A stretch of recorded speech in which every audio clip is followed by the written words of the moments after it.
ishomero rya Kibubura turigire kuryoreka mu makuru bw'itunkarumwe mugagezeho kurwana ro kubaho ko buhangwa kandi izoberi bahita bo mu kuboneza tawuni yabo Ibanda okurigira har prisira kebirungi omushomesa hishomerere cinabwe nikije aho barkwetegurira kujaguza emyaka 20 eyo kubangura omwana wo mwishi okurabeho kibanza cyo kwa mushanjo mwaka ogu haza kekure yabire yisire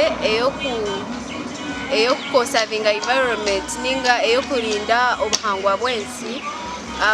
Kibubura ekaba selected by vision group okurinda environment tubyare emiti conserving environment barukora umurimo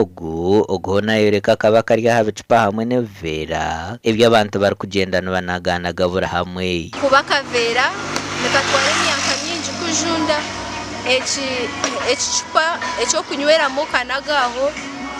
nikitwara obwire bwingi kujunda aza kireta obuzibu bwa kashanga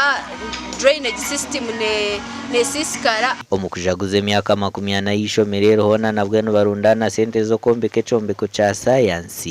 ekiraba yambeho kubangura omwana wo mwici kandi umukuru wihanga president Museveni no wari kutekatekwa kuba umujenyi mukuru okukiriningo omuntu wenda abantu bamanye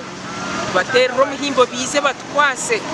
abo kwantwenda kombeka ekizimbi cy'abana bitu tureba umusinge gwagireho bwene kandi abebembezi bagenzi banje ni mbeta ngo mwije tubeho ndufutanikira acyemana wale C5